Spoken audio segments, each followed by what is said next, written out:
আপনারা দেখছেন news now, খবরের নতুন ভাষা। ছাত্রছাত্রীদের মধ্যে বিজ্ঞান মনস্কতা, উদ্ভাবনী চিন্তাধারা ও বৈজ্ঞানিক চেতনা গড়ে তোলার লক্ষ্যে মঙ্গলবার খোয়াই সরকারি ইংরেজি মাধ্যম বিদ্যালয়ে অনুষ্ঠিত হল জেলা ভিত্তিক বিজ্ঞান সেমিনার 2026। সেমিনারে জেলার বিভিন্ন বিদ্যালয় থেকে মোট 18টি দল অংশগ্রহণ করে। শিক্ষার্থীরা বিভিন্ন বৈজ্ঞানিক বিষয়ের ওপর গবেষণাধর্মী প্রবন্ধ ও তথ্যভিত্তিক উপস্থাপনা তুলে ধরে। অনুষ্ঠানে বক্তারা বলেন, বিকশিত ভারত 2047-এর লক্ষ্য পূরণে আগামী প্রজন্মকে বিজ্ঞান ও প্রযুক্তিমুখী করে তোলা অত্যন্ত জরুরি।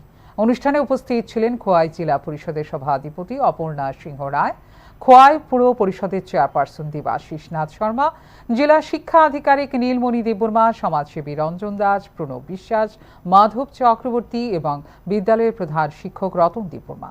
শিক্ষক, শিক্ষিকা, শিক্ষার্থী ও অভিভাবকরাও অনুষ্ঠানে উপস্থিত ছিলেন। আয়োজকদের মতে এই ধরনের উদ্যোগ শিক্ষার্থীদের বিজ্ঞান চর্চায় উৎসাহিত করার পাশাপাশি ভবিষ্যতে গবেষণামুখী শিক্ষার পরিবেশ গড়ে তুলতে গুরুত্বপূর্ণ ভূমিকা পালন করবে।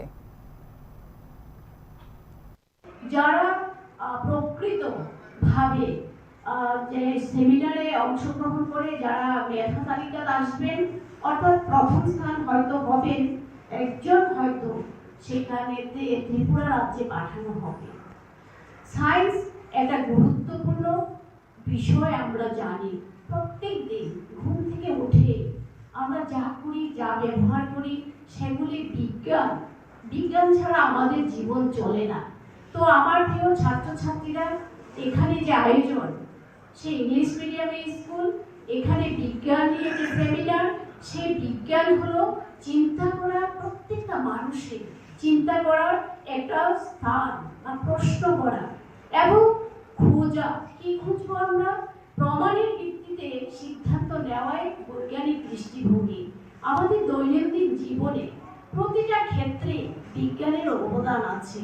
যারা ছাত্রছাত্রী, তোমরা তো জানোই, আমরাও জানি, প্রত্যেকটা আমাদের চলার পথে প্রত্যেকটা জীবন সময়ে বিজ্ঞানের অবদান অনেক।